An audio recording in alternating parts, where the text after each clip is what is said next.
Hi, this is Christina with the Stage Nature Center. Excuse me. I'm going to give it a minute here for some people to sign in. I'm having a little bit of trouble with our connection here today, so hopefully this will come through okay.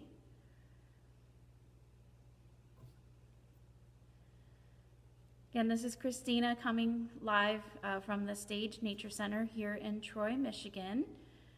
Hope everybody's getting checked in okay. Hope everybody's doing well. Like I said, I'm having a little bit of trouble with our connection today. It seems a little spotty, so hopefully we're able to keep this live stream going without any problems. And I can see that some people are checking in. So again, my name is Christina. I'm a naturalist here with the Stage Nature Center, and I am coming to you live from the Stage Nature Center while I am here taking care of the animals during our closure because of the quarantine and because of the virus. Today we're going to be meeting our American Toad ambassador. Her name is Rosie. We'll meet her here in just a minute. It looks like I'm getting a few more people checking in, so glad that you're able to join us. Hope everybody is doing okay. Hello. Hope everybody is doing okay right now, especially with the snow outside in April. Kind of strange. It's looking outside right now. I'm sure our animal friends who are starting to come out of their hibernation are also a little confused, but we are here inside. And again, I hope everybody's healthy and well. I'm here with Rosie, who you'll meet in just a minute. She's one of our animal ambassadors. Just to give you a heads up on a few things in case this is your first time joining us, our building is closed. It remains closed at least through the end of April as of right now. But our trails are open. If you want to come out on the trails today in the snow, you can do that. I don't think social distancing will be a problem today because there probably won't be as many people out on the trails. So if you're trying to find a time when there's not as many people out on our trails, now might be a good time. And actually, I really love going out on the trails in the snow. It's a very different experience. So if you do come out on our trails, again, I just want to encourage you to please practice safe social distancing, stay at least 6 feet apart. We don't want anybody putting their health at risk, and you should be able to do that on our trails. And we also want to remind you that our programs right now are canceled, which we're very, of course, disappointed about. Like everywhere else, we're missing having the chance to interact with you guys and have you come to the Nature Center, which is why we're doing these Facebook live streams, so you can still see our animals and still do something with us and keep you excited for when we do reopen, and hopefully you'll come meet these animals when we do reopen. In the meantime, because we are not doing our programs, we don't have quite the funding coming in that we usually do. We are a private nonprofit. The Troy Nature Society is who runs the Nature Center, and most of our funds come from our programs. So everybody is struggling right now with, of course, with funding, with everything being closed, and everybody's going through difficult times. But if you have it in your means to help us and make a small donation even, you can do it here on our Facebook page while we're doing this live post, or you can do it on our website, and it will continue to help us take care of the animals that you've been meeting and continue to help us do basic operations while we remain closed and make sure that we can reopen for you guys. So if you're able to do that, we appreciate it. I see somebody donated, so thank you so much. I can't tell you how much that means to us and how much we appreciate that. Also, if you want to share this Facebook post with more people, you can share it on your Facebook page. Sometimes by sharing it, that gets more people to join in. So if you can do that and you want others to see, meet Rosie and learn a little bit about toads, you can do that on your Facebook page. Today, before we jump into meeting Rosie, I would like to walk around the exhibit area here just a little bit and show you right now I'm sitting in front of what we call the aqua wall. This is where our animals live, but I thought I would walk around. Hopefully the video will stay connected, and so you can see what we have in here. If you haven't been here before, then maybe it'll get you excited to see what we have when we open, because it is free to come visit the Nature Center, see our educational displays, see these animals, and it's free to go out on the trails. So let me see if this will work okay. I am going to turn the camera around. All right. So this is our exhibit area. I'm going to try to keep it as still as possible. I'm doing this on my iPad. So unfortunately the video might not be too terribly clear. This is the front door. Over here we actually have one of our kids areas. Kids can come and play with toys and see furs and some other natural features, some other natural items from the environment. So it's a great place for kids to play. I'm going to turn around here and start to show you our aqua wall. This is where our animals live. So actually right down here is where Rosie, our American toad, normally lives. And right now she is out with me today, so she's not in there. I'm going to back up again here. If you remember Tara, there's Tara, our box turtle. And then right over here, we've got our two snakes. We met Sammy at the bottom, our garter snake. Looks like she is active right now. At the top is our brown snake. I'm gonna walk around this way. This is Benny. You guys met Benny in another live Facebook post. So this is another part of our aqua wall where our animals live. And kind of come to a roadblock. I guess I can show you guys behind the scenes my not so professional setup for doing these live Facebook posts, but this is where I've been doing the live Facebook posts from, the best that I can since I'm here by myself practicing social distancing. So I'm gonna walk around this. This is our library, where when we are open you can come and read and look at lots of different books about wildlife and nature, or just sit and enjoy looking outside. Here's where our gray tree frogs live. You met them in another live post. And let's see, you can see Peyton hanging out right at the top there, at the very top of the plant. All right, hopefully this is not making you dizzy. Over here is some more of our animals in our aqua wall. We have a couple of frogs, which we're going to meet later in another post, and a crayfish. I'm going to turn back around here. There's my, like I said, not so professional setup for doing these live posts. And this is our general exhibit area where we have lots of different animals and this way. Lots of different animals and plants, things for you to learn about nature. And then one last thing I'd like to show you if you haven't been here before, because it's very popular with the kids, is our mastodon dig. So up there is a replica mastodon. No, it's not real. And then right below it is an area where kids can come and they can dig looking for bones and other things related to dinosaurs. And they have a lot of fun in this area. So this is something you can come do when we reopen. All right, I'm gonna head back around to my, to my area where I've been doing these live posts so we can meet Rosie. Video back around here. All right. Hopefully that didn't make you too happy. Okay. Sorry about that. My finger hit the button. Again, like I've said before, I'm here doing these posts by myself, so I'm doing the best I can to keep these going smooth. But anyways, I just realized that I hadn't shown everybody the exhibit area here before, and not everybody who's been watching may have seen the inside. Sometimes people come out on our trails and they don't see that we have this wonderful inside exhibit area where you can learn all about Michigan's native wildlife. So I highly recommend that you come visit when we reopen. I've also been introducing you to a lot of animals so far, and I've been mentioning a word called ambassador animals. And I wanted to make sure I explained to you today what that is.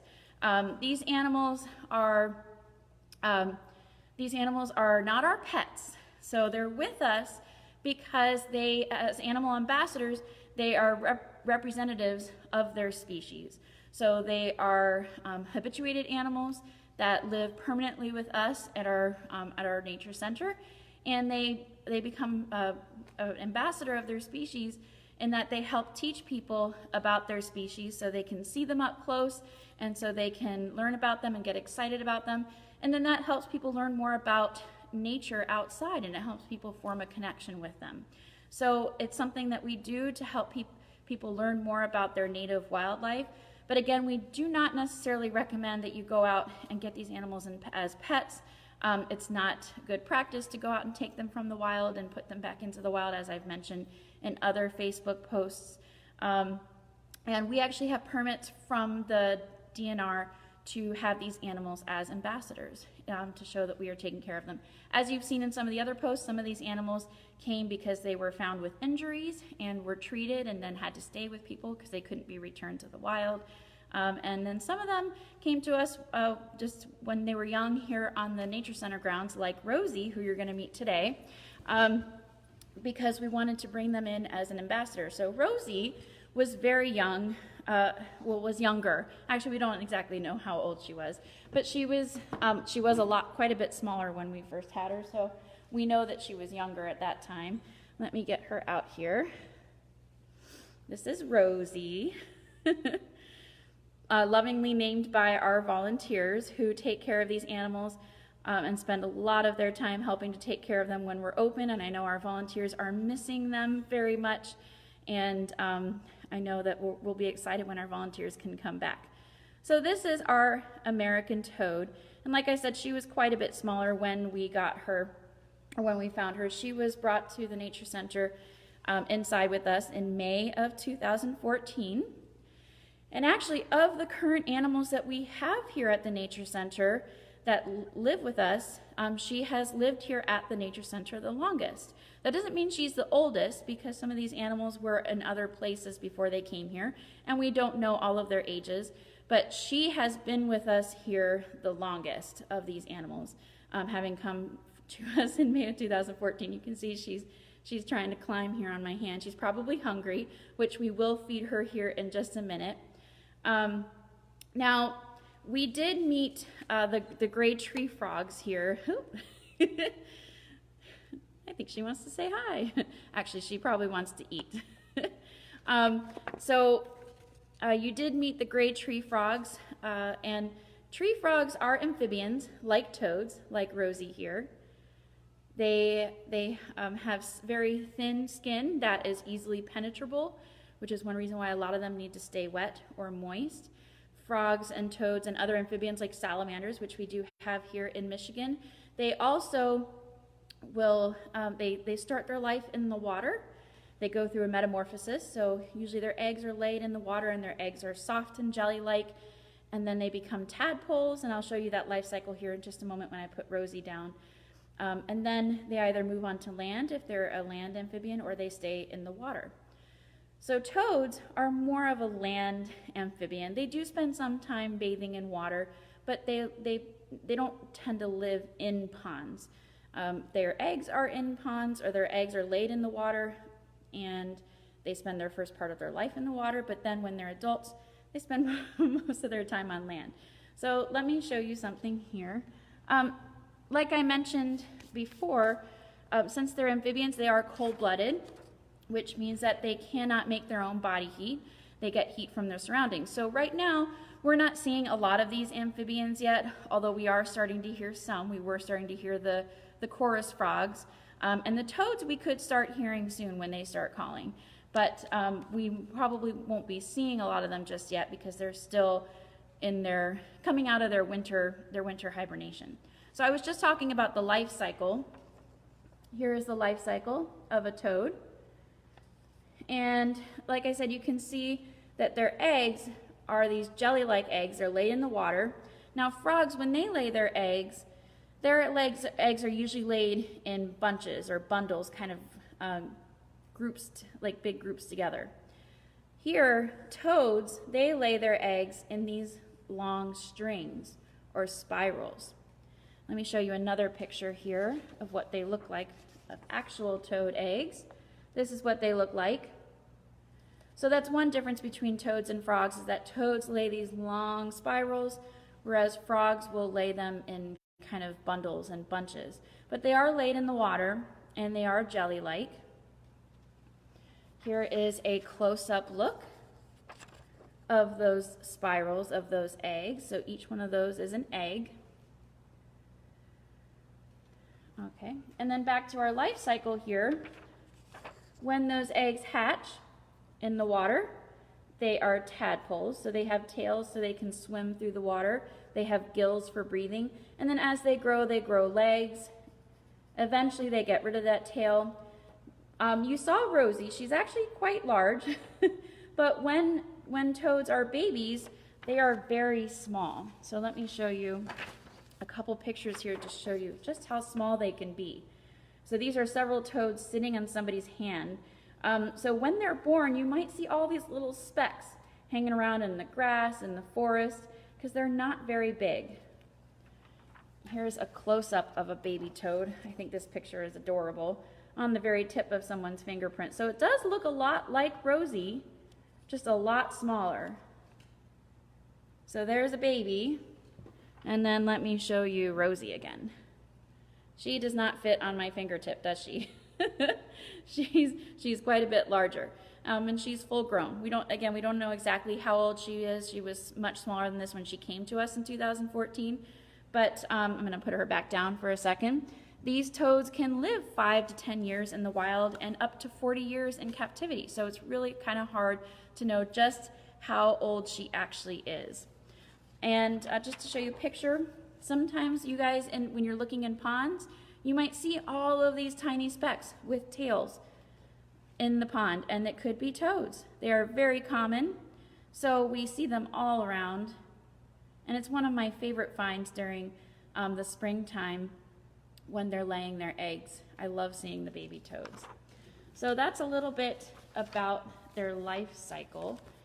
Very similar to frogs. Except those eggs, again, are laid in strings instead of bundles.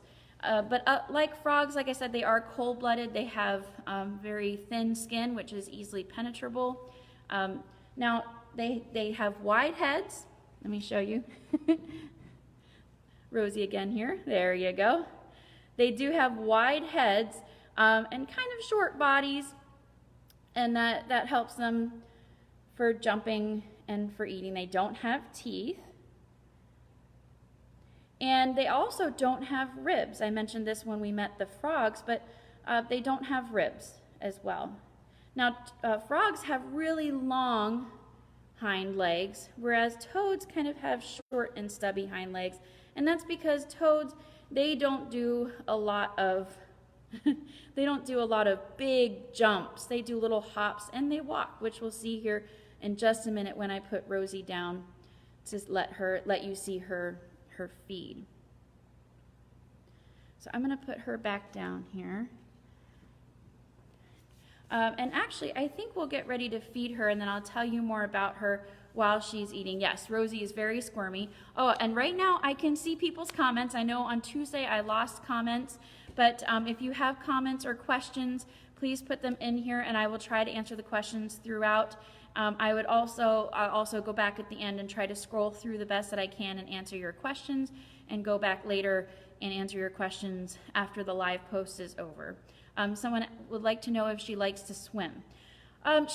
She'll bathe a little bit, and they can swim, but toads are not what we would consider aquatic like frogs. They don't live most of the time in water. They do bathe, and they can do some swimming.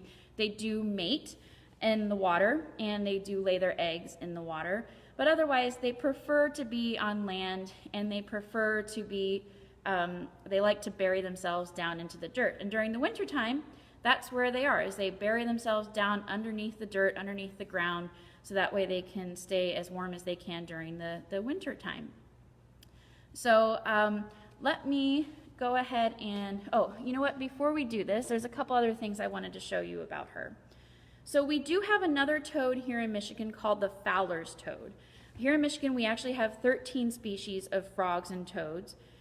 Of those 13, 2 of them are toads. We have the American toad, and then we have the Fowler's toad. Now, the Fowler's toad is actually a species of special concern, which means that there's not a lot of them here in Michigan. So most of the time, if you find a toad, it's going to be the American toad that you find. And they do look very similar, but there's some ways you can tell the difference between them. Now, toads, unlike frogs, typically have more bumpy and warty skin. You can see these bumps on the back. And American toads, let me see if I can get here close enough. They have these spots on their back here, and in those spots, they have those warts. And American toads, typically, they have maybe 1 or 2 spots in one of those, or 1 or 2 warts in those spots, whereas Fowler toads will have 3 or more warts in those spots. So that's one way we know that she is an American toad. That's one of the ways that you can tell the difference between them. Somebody says, what are the main differences between toads and frogs? Again, they're pretty similar, but frogs typically have smoother skin from toads. Toads don't have long hind legs made for doing long leaps. They have short legs for doing shorter jumps and hops and walking around. That's another main difference between them. But they have the same metamorphosis. They go through the same life cycle. But those are the main differences. Now, both frogs and toads do have glands that secrete a substance that can be poisonous to some animals. And toads have this as well. Toads, like Rosie here, let me see if she'll show you guys. Let me show you. She has these 2 big bumps on the back here called parotoid glands, and that's where they secrete some of these substances. They do have ears, but you can see that their eardrums are covered. They're not holes like ours. And as I mentioned with frogs, they often have lighter skin on the bottom and darker skin on the top, because that helps them with camouflage and helps them to stay safe from predators. If they're in the water, then any predators that are from below that might want to eat them, like a big fish, a bigger frog, it would be harder for them to see them because that lighter belly would blend in with the sky, and the darker color on top helps blend in with the ground. So that dual camouflage helps them to stay safe. Somebody asked if they croak. They do make sounds, and actually the males are typically the ones that make the calls. The females don't. So at this time of year, you can start hearing toads call in mid-April here through June, and the males are the ones that make these really high-pitched calls to talk to the females. Since we're talking about that, let me play their call for you. Here we go. Let's see. I'm going to play it on my phone. As I've mentioned before, I have a whole bunch of nature apps on my phone. I've mentioned this in another previous one. I have Audubon, Peterson, National Geographic. So one of the ones that I have is the Reptiles and Amphibians Audubon app. And in this app, you can listen to the calls of frogs and toads. So let me play what that sounds like for you. Hopefully you can hear this okay. Oops.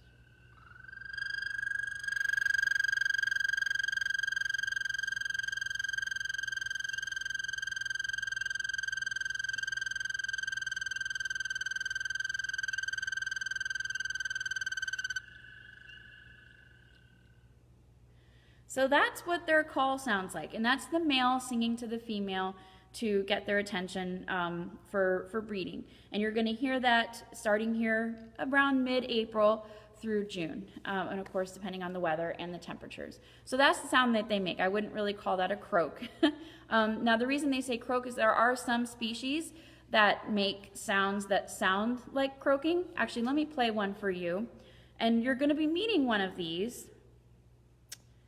Let's see here. I lost the app. You're going to meet some of these. We have a couple of frogs here at the Nature Center. and you will get to, let me see, there we go. So there's the call of the green frog. Sounds a little more like croaking, I guess you could say. And I see somebody asking how many sharks we have. We don't have any sharks here at the Nature Center. We only have native species. Let's see here. Native species of animals. And I think somebody said how many toads. We only have the one that lives with us inside, but we do have a lot of toads that we see out on the trails. So here's the bullfrog. That's a little bit more like a croaking as well.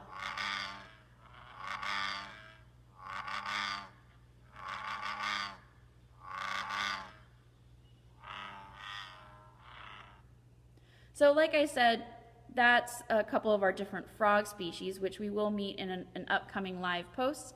But, hi! But our toads make that high-pitched trill that I just played for you. So another thing that another difference between males and females is that males are generally smaller than females. Let me show you Rosie again here. Rosie is pretty large. Males are generally smaller than females. Another difference is that males have these enlarged kind of darker thumbs on their front legs, and that helps them with breeding because it helps them to latch onto the female for breeding. Yep, she's trying to climb. I think she's hungry. All right. So why don't we go ahead and I'm going to put some food in here with her, and we're going to get to see Rosie eat. And while she eats, I'll tell you a little bit more about her, and I'll tell you a little bit more about what she eats. So I'm going to come over here for just a second, get her set up, and I'll be right back.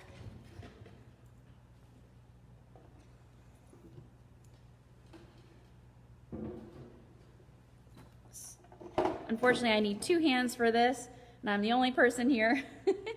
So give me just a quick second.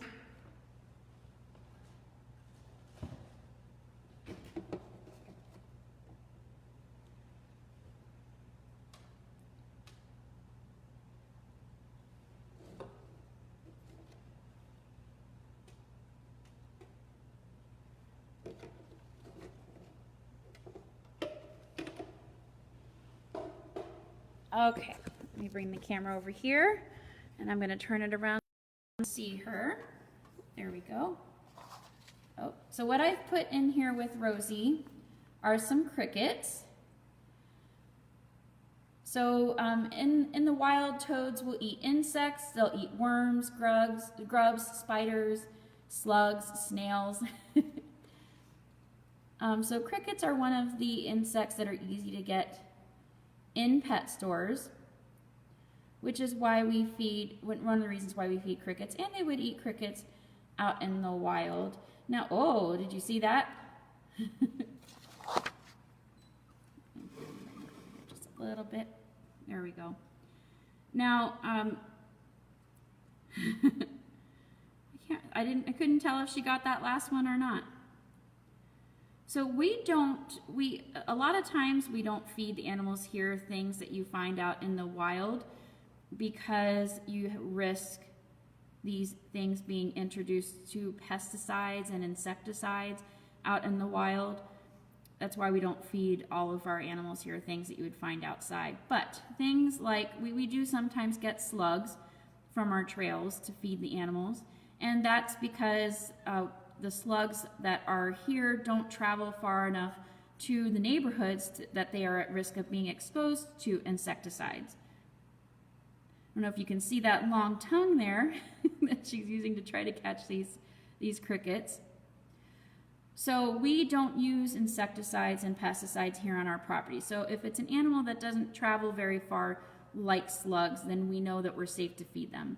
But for like our owls, sometimes people ask us, why don't we feed mice or rodents that we catch here on our property to the owls or from other people from their properties? And that's because it's hard to know if they haven't been exposed to pesticides and rodenticides and we don't want to make our animals sick.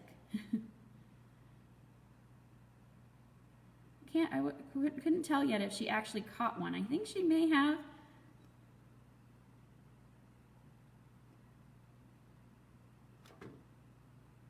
So, oh.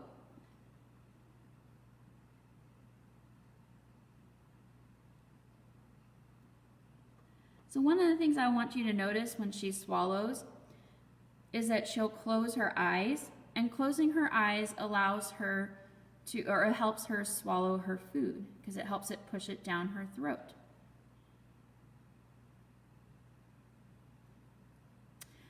I don't think I've mentioned the habitat yet of these guys.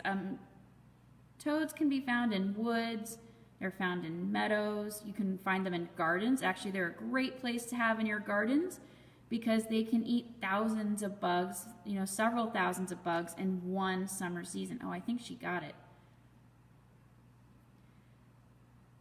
I don't necessarily, if I turn her around, I might disturb her. Hopefully she'll turn around here in just a minute to try to get these other crickets. So you will see them in your gardens. You'll see them in your shady backyard. Sometimes you'll see them near your house. They like to live near shallow waters. Something you can do, actually, to help toads is you can give them little homes. You can give them a toad house. They like to live underneath things. I'm going to see if I can turn her around. And of course, I'll probably turn her around and then she'll turn back around the other way. We'll see what happens. Oh, there we go. She got one. Did you see how she closed her eyes? So again, closing her eyes helps her swallow them. So back to something you can do for toads. You can give them a little toad house. Like I was saying, they like to live underneath leaf litter. They like to live underneath logs.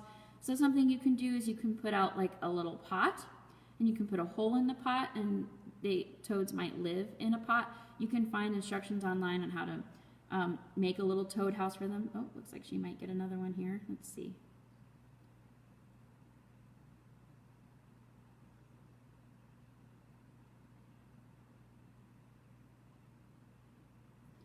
So that's one thing you can do for toads.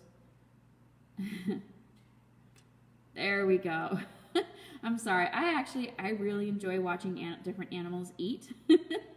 I find it quite fascinating. Hopefully you guys are enjoying it too. I'm worried here because I think I've lost my comments again, and I really don't know why. This didn't happen until this past Tuesday, so unfortunately I don't think every once in a while I see something pop up, but it disappears. So if you guys are commenting right now, I apologize. For some reason they look like they disappeared, and I cannot figure out why this is happening. I was hoping it wouldn't happen again today, but I will go back through the comments after we're done, and I will take a look at those questions. So I think I mentioned that toads and frogs, they have secretions that can be poisonous. I think somebody even asked about that earlier. So other animals don't want to eat them. Garter snakes, though, are a predator that are immune to those poisonous glands. So garter snakes can eat toads. You guys met a garter snake in a few live Facebook posts back. Her name was Sammy. And no, we don't feed our toad. We will not feed our toad here to Sammy. And we don't catch wild toads to feed to Sammy either, our garter snake. We feed her worms. We'll feed her baby mice as well.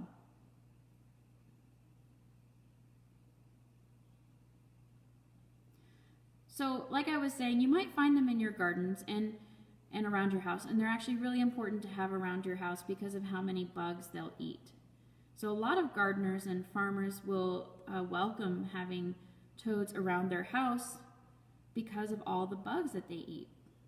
Now, another defense mechanism that they will use to keep animals from bothering them is that they will urinate. It's quite a lovely way of getting something else to leave you alone. And when we pick Rosie up, usually when we first pick her up, she will urinate. She did before this video. And then you know, eventually she'll just kind of relax. But that's something that they do to keep an animal from picking them up. And I would say that it's probably a pretty effective defense mechanism. I'll say when I was a kid and I was first few times I was peed on by a toad, my reaction would be to drop it. And that's kind of why they're trying to do that, is to keep an animal from eating them. She has a couple more crickets in here. We'll see if she eats them.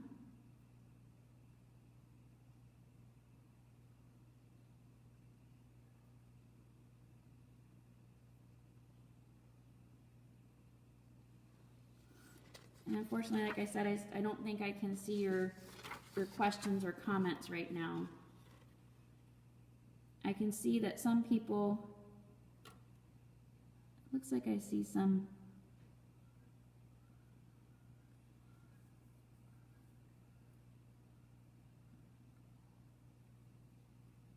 Oh, and yeah, like I said, unfortunately, I can't see any comments.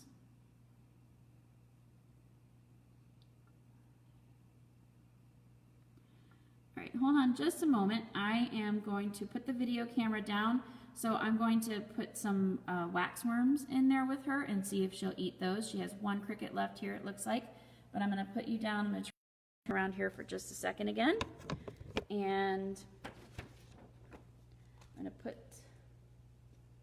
actually I think I'll give her some mealworms today. Let's see if she wants any of these. All right. Let me turn it back around.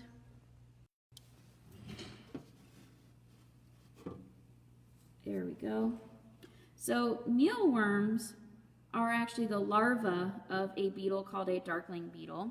So that's what these things are here. These are called mealworms that you see me messing with there. So they're not actually worms, they're just young beetles. I'm going to give her a chance to see if she'll eat those there. While she does that, let me tell you a few other things that you can do to help toads. There's something fun. Oh, it looks like she may have gotten it. Let me turn this around here again so we can see her. There we go. Okay. I think she got one of the mealworms. So something you can do to help toads is you can volunteer to help with spring frog and toad surveys. So since frogs and toads can be identified by their different calls, you can help people, scientists learn what species we're hearing, how abundant they are by listening for their calls. One group you can participate with is the Friends of the Rouge. I mentioned them before. They do a lot of conservation work in areas around the Rouge River, which comes through our Nature Center property here. And they do a frog and toad survey. So if you volunteer to help them, they train you, they give you the materials on how to conduct a survey. And it's basically going out, listening for their calls, recording what you hear, or when I say recording what you hear, I mean writing down the species that you hear. You can also do this for the Michigan Department of Natural Resources. So you can go onto their website and learn more about participating in frog and toad surveys. And actually, that's something that you could participate in right now that you can keep social distancing with, because a lot of people do this from their cars. They'll go to an area where they know that they can hear them. I know we've had volunteers do that here. They'll come up and park in our parking lot here and listen for what they hear. Or you can go out on a trail and do this by yourself. So if you're looking for something to help with conservation and something to keep you busy while you're in quarantine right now and practicing social distancing, then you can look into doing frog and toad surveys. Also, make sure you learn about the laws, the federal and state laws that are surround, native animals. Oh, did she get it? I think she did. I think I mentioned before that the Fowler's toad is a species of special concern. We have two frogs that are also protected. One is called the Blanchard's cricket frog, which is a threatened species, and the pickerel frog, which is also a species of special concern. So these are all three of these are species that their numbers that they have seen a decline in, and they're trying to help protect their populations. And doing those frogs and toads surveys actually help actually help people or help scientists learn more about their populations, especially these threatened and species of special concern. If there's ever if there's ever in other places endangered species, it helps them learn about those too. I mentioned earlier not taking them home as pets. It's not a good practice to take them from the wild and take them home because it can impact their population. But also too, a lot of people will have them as pets and then they'll release them. And as I've mentioned in previous live streams, doing that can introduce things that the animal was exposed to while it was in captivity out to the wild populations. So it's not a good practice to bring in an animal and then release it again because you don't know what you've exposed it to. That can make other animals in the wild sick. Something else you can do is not use pesticides, insecticides, because these things can make these animals like toads that eat these insects very sick. Now, toads and other amphibians are indicator species, which means that they are a good indication of when there's something wrong in the environment. And that's because of their skin being so thin and easily penetrable. A lot of these chemicals and toxins will go right through their skin and into their body. And so if there's a major introduction of something in the environment, like a chemical or pollutant, then sometimes you'll start to see a big die-off of these amphibians, like frogs and toads and salamanders. Another thing you can do is you can report sightings of them that you see out in the wild to the Michigan herpatlas.org. And that also helps, oops, there, looks like she almost had it. That also helps to record changes in their population.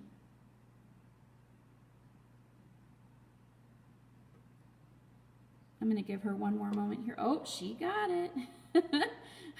I was about to pull it away from her and give her time to eat that mealworm. Because it's, let's see if she'll eat this last one. And again, still unfortunately, I'm not seeing your comments.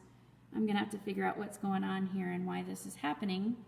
Because I did not have this problem the first 6 live streams that I did.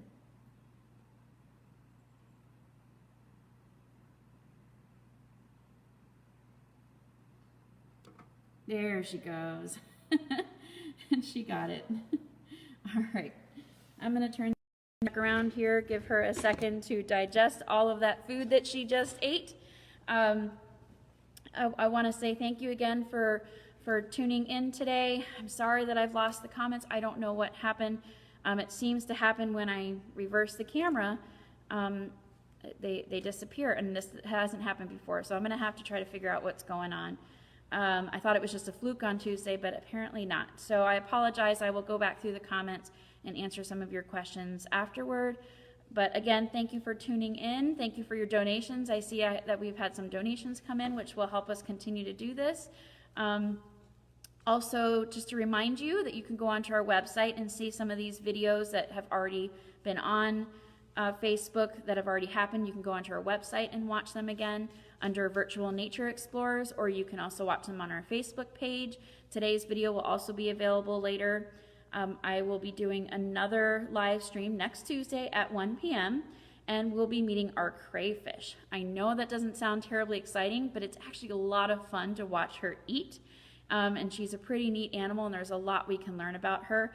I'll post a video, I think, of her maybe eating as a teaser so you can see what it's like, but she's a really neat animal. So we're going to meet our crayfish on Tuesday at 1 p.m.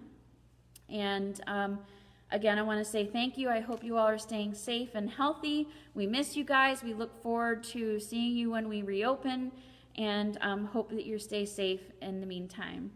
Thank you so much. Take care. Bye-bye.